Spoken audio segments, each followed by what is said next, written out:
dirty. And we do have... Wow! Oh no! You gotta be kidding Oh me. my goodness!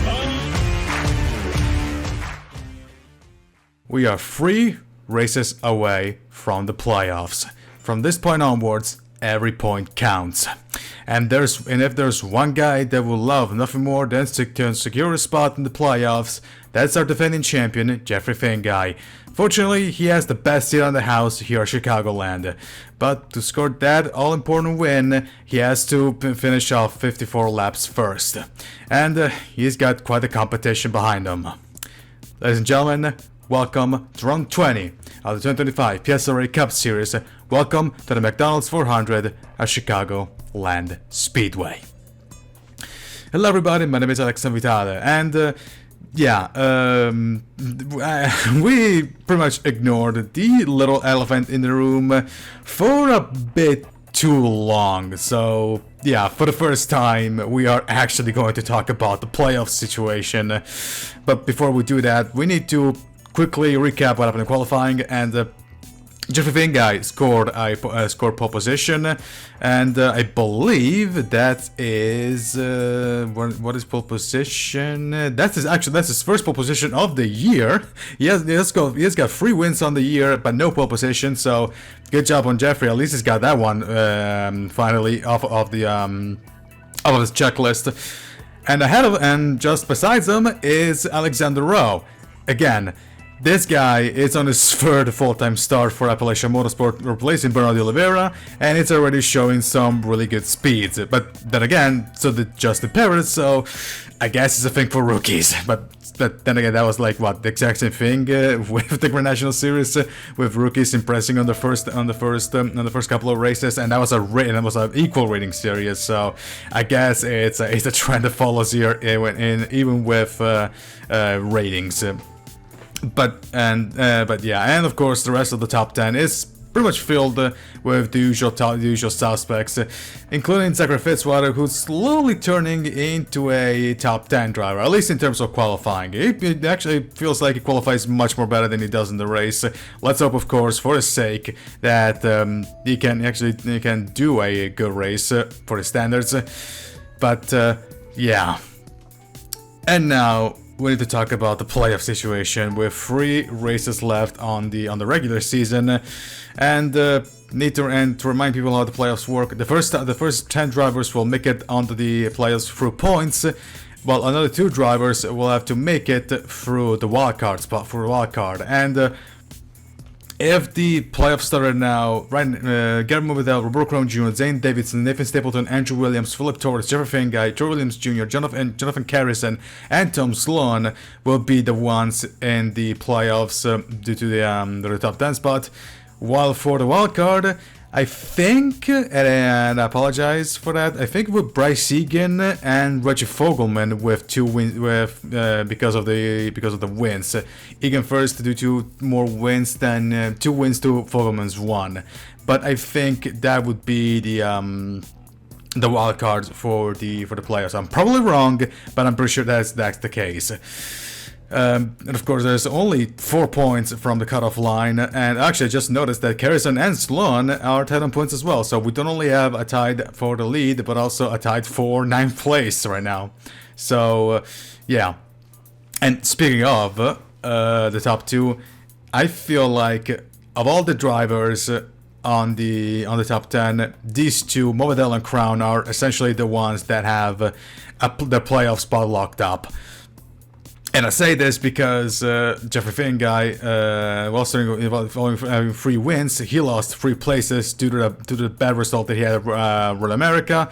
So chances are you could still you could have a bad race and lose your spot in the playoffs. So yeah, that's the reason why I think Movadell and Crown have essentially their spots locked up. Also because of their recent performances, Movadell has been doing pretty well, and of course, as you all saw, he won a Pocono, and of course, Crown has been solid all around. So, yeah, I believe these 2 have the playoffs locked up. And now that I think about it, I think only Checker Flag Motorsports would have all of its drivers in the playoffs, I believe, because it would be. Yeah, no wait. Yeah, all 4 Checker Flag Motorsports will make it into the playoffs. Then would be 1 Stellaritas, 1 Arala Motorsport, 1 Durrani car, then 2 Able cars, and then Fogelman and actually, yeah, one then Fogelman, which is Appalachia, and then again and Egan, which is Vision Motorsport. So yeah, I guess kind of ironic considering that Hugh was the former president of the PSRLA was, and that is his team. So yeah, but for the record, and since I know somebody's going to mention it, we did not rig this. This is as genuine as it can be. So yeah, and of course I say this because we had comments in the past about stuff being rigged, but we swear it's all right. It's all genuine. Hell, my team was not even doing that well anyway, so yeah. So they should tell you how genuine this thing is. But anyway, Spingate like stuff aside, there's pretty much nothing else to be said other than guess what, folks? It's time for racing. Drivers, start your engines! The command has been given. These drivers were all on the track any second now. And here they are. As for qualifying, Jeffrey Finguy will start on pole position. Second alongside him will be Alexander Rowe. Then it will be Gareth Movadell, Tom Sloan, Zachary Fitzwater, Zane Davidson, Andrew Williams, Justin Paris, Bryce Egan, and Avery Alpha rounding out the top 10. 54 laps ahead of the drivers. And let's see if everything is in order. Let's say yes. Everything should be good to go.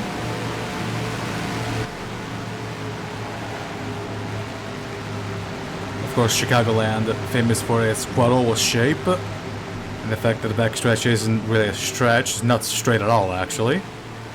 And of course, this track might actually return to the NASCAR Cup Series schedule in real life, if what Carson Osavar said is true.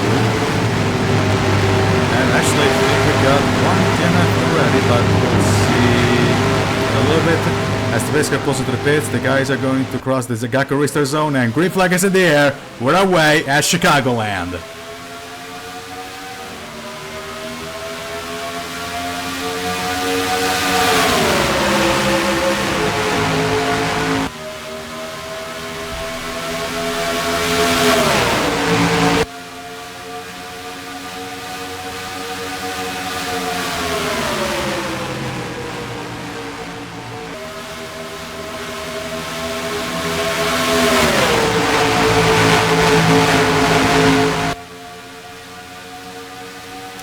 And Gary Movadell is going to lead lap number 1.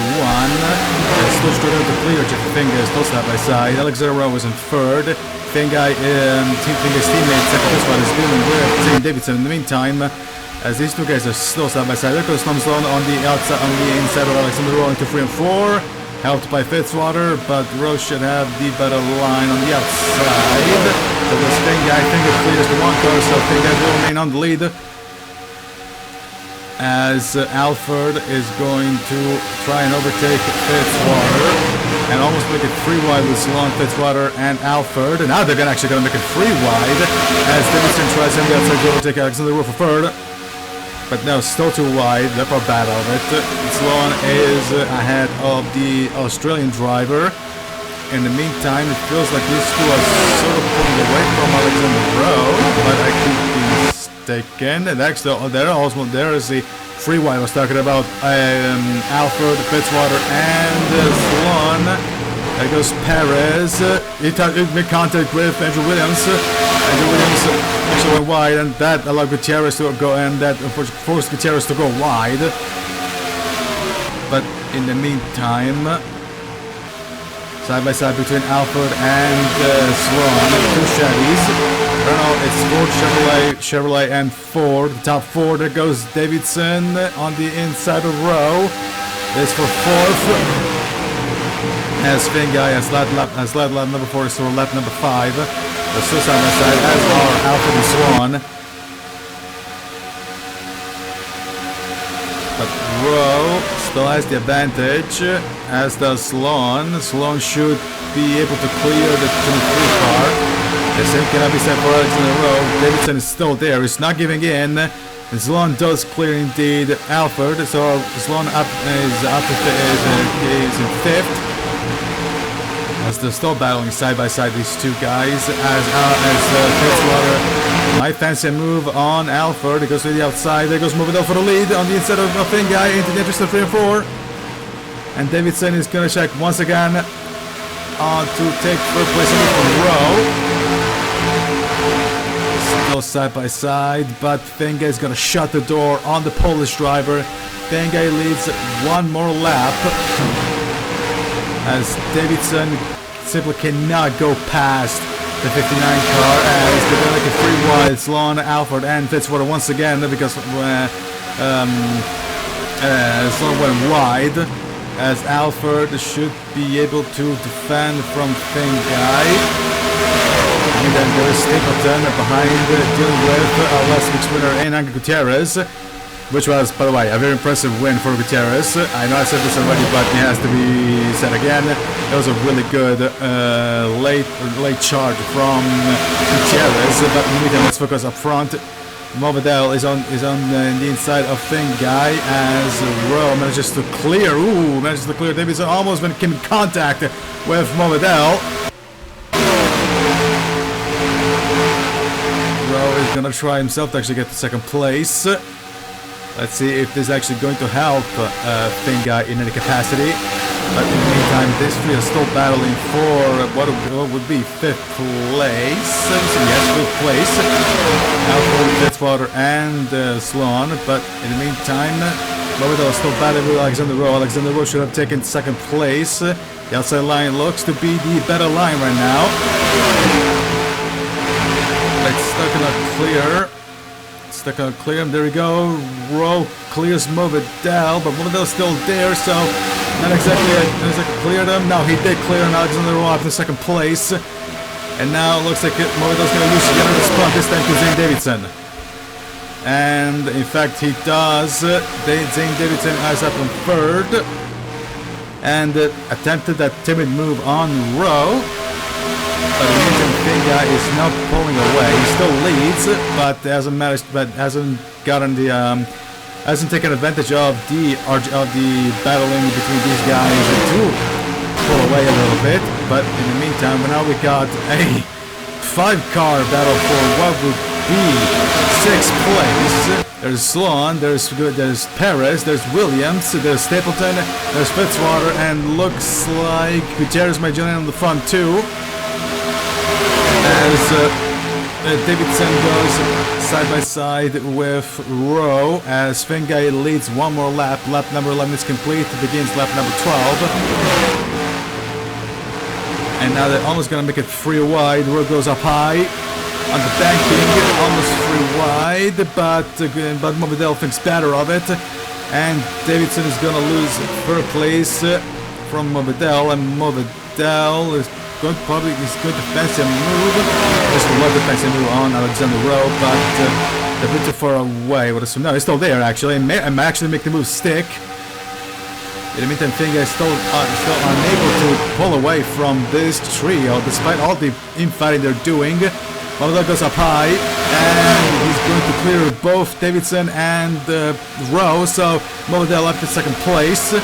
He's a bit far away from Jeffrey Finguy. Now Alexander Rowe battling with Davidson. This for 3rd place. And he clears the Celeritas car. Let's go back here. Gutierrez is going to clear Andrew Williams. Stapleton goes on the outside of Tom Sloan, as Gutierrez is trying to defend from Williams after being overtaken. He also has to defend from Bryce Egan, and looks to have done so. There goes Davidson for 3rd place once again, as Stapleton now has to deal with Fitzwater. Fitzwater goes in the inside, as Movidel is down, so there. Finguy shuts the door on Movidel. Movidel's gonna try it again on the inside of 1-2. As now Davidson, they looks actually step third. This for the lead in the meantime, but Finguy is about to clear the 1 car. No. The Finguy has the outside line, and the outside line looks to be the better line. And there goes Finguy is going to shut the door on Movidel, so Finguy leads 1 more lap. He's still the leader. Well, Rowe is battling with Davidson. And when it's the purposes, it's showing to both Caleb Rose and Hirgel that, because Hirgel is, he actually owned the 90 car alongside Caleb Rose, is showing to both these guys that he should be considered for a seat for 2026. So we actually have a 2026 season, because we still haven't found any replacement for myself and Hirgel, of course, but in the meantime. Battle between the foreign fighters, the Irishman in Sloan and the Australian in Finguy and Fitzwater, sorry. And Sloan has got that one cleared with some help from Stapleton. Stapleton is now on the outside of Fitzwater. Actually, my fancy movement over for a double overtake. Both Sloan and Fitzwater. He's good, Fitzwater. Can you clear Sloan? And nice and easy. No, Sloan's still there. He's not going to get it. He's going to make it 3 wide. And Bryce Egan looks to be making it 4 wide, but no. Stapleton clears both cars. So Stapleton up in what would be 6th place. And now it's on the hunt for Avery Alford, who in the meantime managed to catch up to this leading group. So now we've got a possible 5-way battle for the lead. As they're as Egan and Sloan are side by side. In the meantime, Finguy has led virtually every single lap. Actually, no, he has led every single lap, but of course, the question remains: how long before the pit stops? Sloan is dealing with Justin Perez and clears them. There's the other championship leader in Roberto Crown Jr. currently dealing with Chicagoland Bryce Egan. There's Alexander Rowe defending from Alford. That's for 4th place. And Rowe should have 4th place much safe. Yeah, he does. He had safe for like what? Halfway through the backstretch, so yeah, whatever. But in the meantime, there's Crown dealing with Bryce Egan, who's just had his the door shot from Justin Perez. But in the meantime, there goes freeway battle for the lead. Davidson, Movidel, and Finguy. Movidel settles behind the 41 car. Davidson is going to try and overtake Finguy, but Finguy shuts the door into 3 and 4. Finguy looks like he's going to lead 1 more lap. But now Davidson has to look from Movidel, and Finguy is going to shut the door on Davidson once again as he leads lap number 21 and begins lap number 22. And in the meantime, going to be 3 wide once again, and Davidson has the advantage right now as Finguy goes up high. Movidel cannot do anything about it. Can Finguy clear the 51 car? The answer seems to be no. They're still there. And they're pretty much pulled away. Yeah, these guys are going so fast. These guys are going so fast. They're pretty much pulled away. Almost 4 seconds is the gap between this leading pack and Nathan Stapleton, the nearest chaser.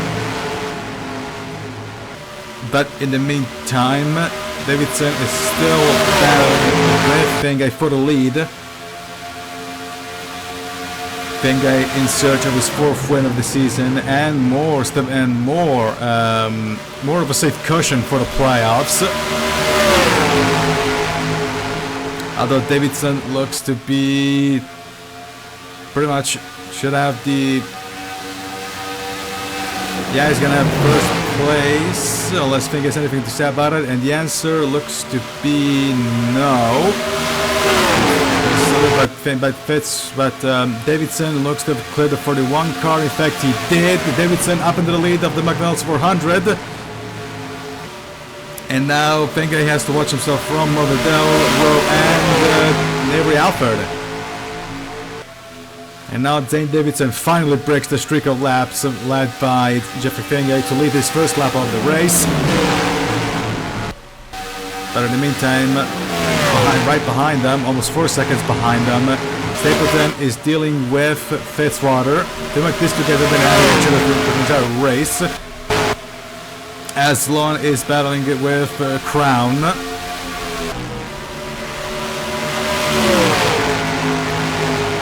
Lap number 25 is in the books, and lap number 26 begins. And pretty much nothing has changed pretty much right now. And actually, Davidson is starting to pull away from the 41 car. So it's clear that the 51 car has a little bit more pace than the Finguy does, as Finguy has now to watch himself from Morvedel. But how long before the pit stops begin? Not now. They're gonna go for one more lap, as Davidson leads lap number 26, and the gap has increased. Now it's 3/10 of a second between Davidson and Finguy. Finguy, who also still deals with Morvedel, and they're also behind the 41 car, so he'll get the brief, at least for now. Sloan and Crown are still battling with each other. But of course, again, once the pit begin, not now. Side by side between Perez and Egan. Then there's Andrew Williams and Gutierrez. Side by side between Philip Torres and Ryan Little. Just outside the top. Actually, no, they're outside the top 10. Let's go back up front. Now, this guy's definitely slowed down. Despite this, Davidson's slowly pulling away from Finguy. So that 51 car has more pace than the Durrani machine. But yeah, you can clearly tell because guys are slowing down. So pit stops should be starting any lap, any moment now, as Little and Torres are battling each other, followed by Troy Williams Jr. As Crown actually managed to win their battle with Sloan. But in the meantime, they're gonna go one more lap, unless somebody has already pitted, but I doubt it. In the meantime, let's check out the rest of the rear of the field. The rear of the field is being wrapped up by Hunter Mendoza actually. Not by 10 apart, by Hunter Mendoza. Hunter Mendoza severely off the pace. In fact, I think. I don't think Davidson will be able to overtake Mendoza before the pit stops begin. But still, he's severely out of pace. So maybe that car has got a problem. The 28 Williams N car has got a problem. Other than being one of the most underdeveloped cars in the field. But again, he shares that thing with other two teams. That's being, of course, Draco and PS and Firewall King. But everybody knows that story by this point. We've told that story so many times that I'm pretty sure people might just find nauseating. But in the meantime, there goes Finguy and Morvedel are going to start the pit stop dance. As Alford keeps going, so does Gutierrez and I believe that was Egan. But in the meantime, let's focus on Jeffrey Finguy as the rest of the field goes through. And actually no, Andrew Williams pitted first. I guess they pitted a lap earlier than all these guys. But in the meantime, let's focus on Jeffrey Finguy. Of course, 4 tires and fuel for all of them.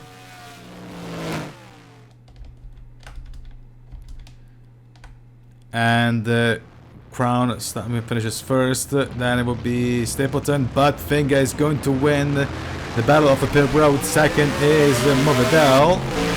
Then is Rowe, Stapleton, Fitzwater, Crown, Perez, and that heat between Williams Jr. and Little. But I mean, then there's Mendoza in the pits. Of course, the other two, of course, the other cars that did not pit up first. Now, in the meantime, Finguy is now back in the lead of the race. At least I would assume he's back in the lead of the race. Of course, we'll have to wait until the ticker actually updates. But I assume Finguy is back in the lead of the race. As there is Davidson. And the overcut for Davidson looks to not work.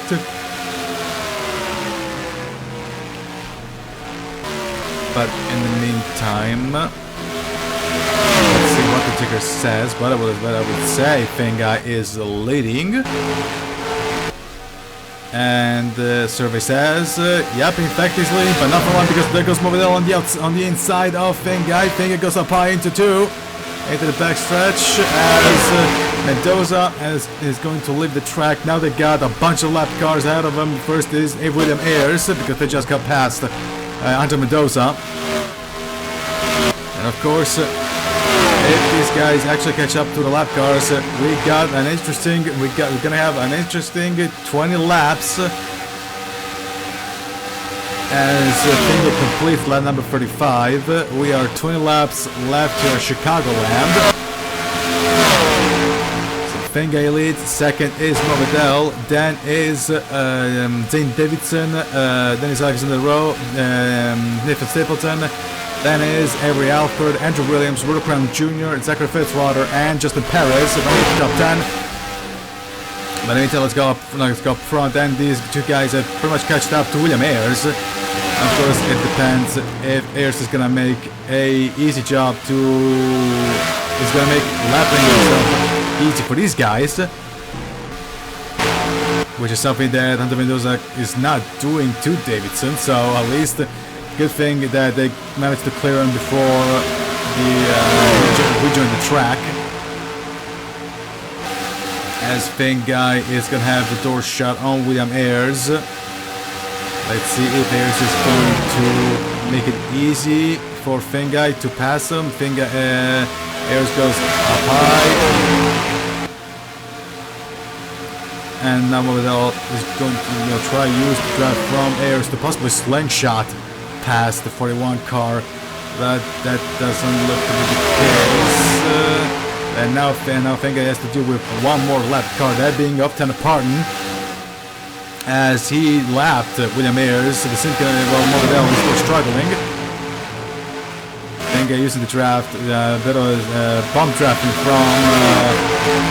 from Ayers, and makes more short notice of Tanner Parton, which cannot be said for Gary Morbidelli. He's dealing with two lap cars at the same time, but now looks to be... No, Ayers is actually not gonna make it easy. In fact, he just sort of blocks Morbidelli from lapping him, and that might actually be exactly what Finguy wants to do once. As now Morbidelli is going to clear Ayers into the backstretch. It's not much, but it might be enough to at least breathe easy a little bit. It's possibly save some life in those tires, as Morbidelli has almost cleared William Ayers and now cleared them into one. In fact, there we go. Now Morbidelli can focus forward back to win to Jeffrey Finguy and get a second win in 3 races for the checkered flag driver. In the meantime, Davidson defending against Alexander Rowe. Now next up to be like that's going to hopefully pass him is Andrew Williams. Half a second between Finguy and Morbidelli. Now the next car that has to be lapped is Skylar Taylor, but Taylor is a bit far away. So it's not gonna happen for a little while. So then, of course, this should be enough time for Morbidelli to possibly catch up to Finguy.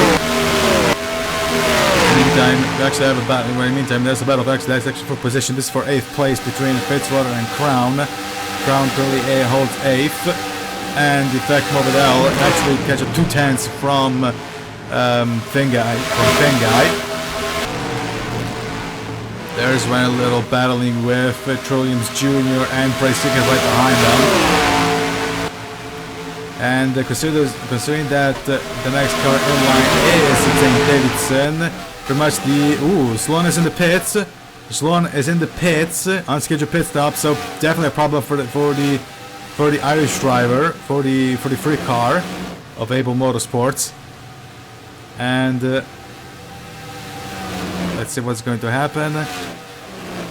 And no, he's going for repairs, but still, that's a big break for Tom Sloan. Tom Sloan looked so fast, and he was actually pretty competitive this entire race.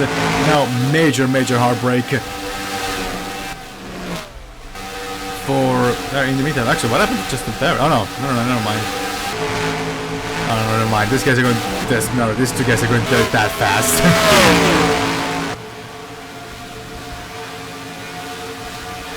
But in the meantime, 11 laps to go, 10.5 laps to go, should I say more, between Jeffrey Finguy and Gary Movidel.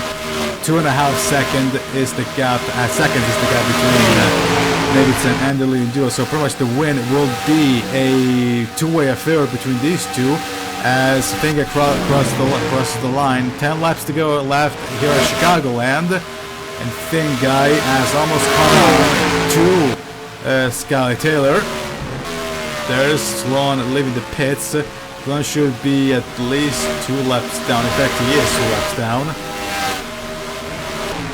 Definitely not what Sloan wanted, especially considering that he was basically top 10 the entire race, and then this happened. It must have been hard. His arm must be completely destroyed in that car.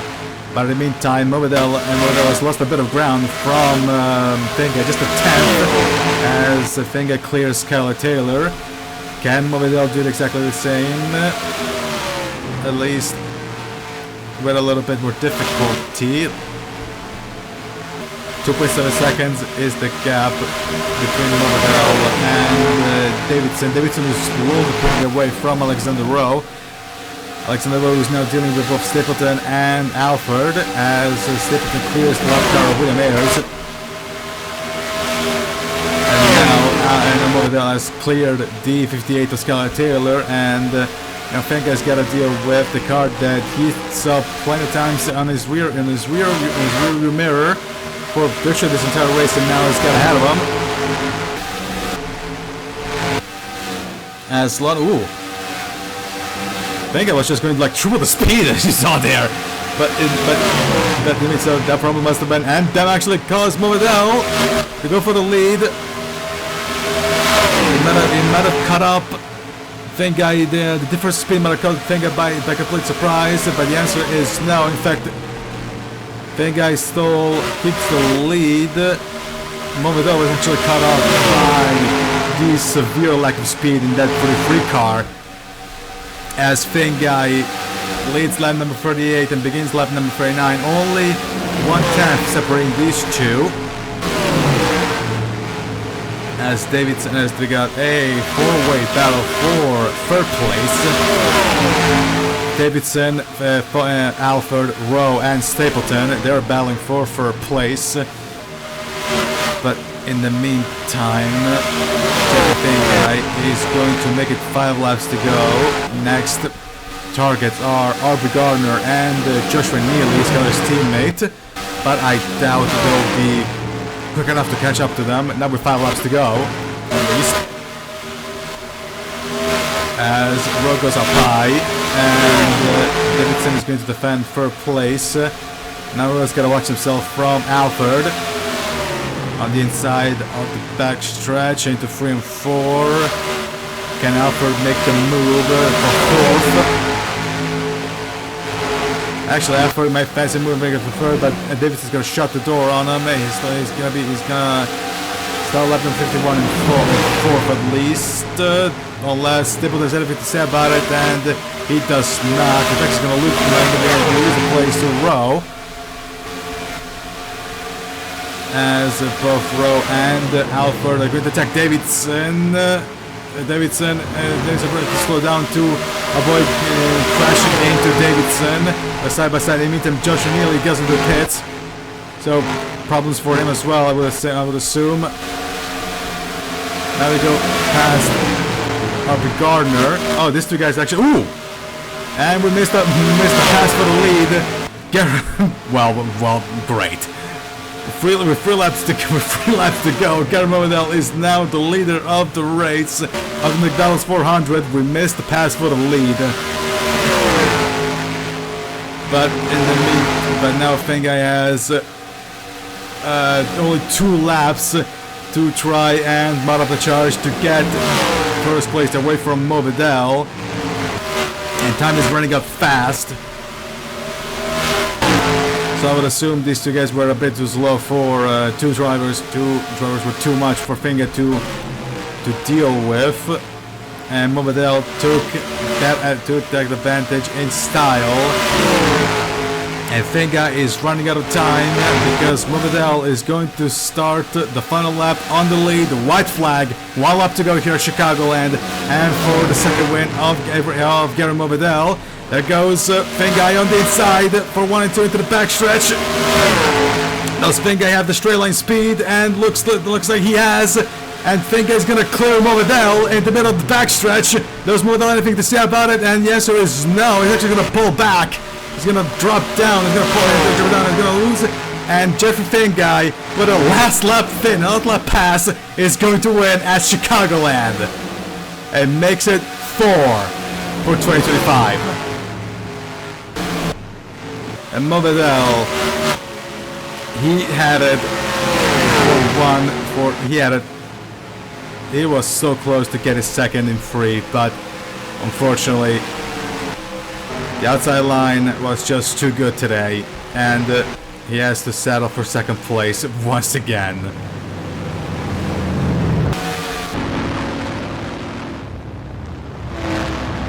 But wow.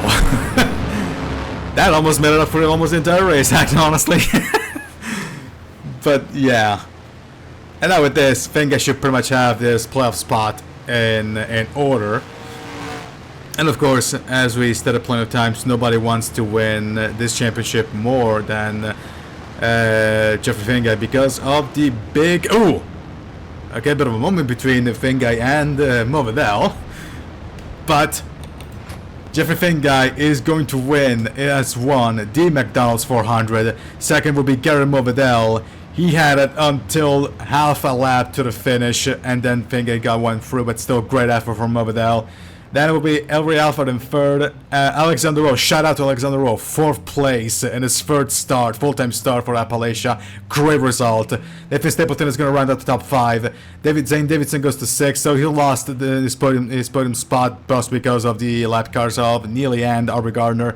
Then is Andrew Williams, Zachary Fitzwater, Brooke Ranger in 9th, and Bryce Singer rounding up the top 10. And no DNFs. Actually, no, just really went down with a tire failure, but is the only DNF of the race. But Aubrey Gardner, Scalaterial, William Ayers, Santa Mendoza, Santa Pardon are all lapped cars, and Tom Sloan is 3 laps down, while 41st to 38th are 1 lap down. But yeah, there's only one way to describe this race, and that is the better driver won. Finguy had virtually the entire pace except for that part in which Davidson took over the lead. Yeah, I can now we can I mean, hindsight is 2020, but it generally felt like that his win was an absolute no doubt.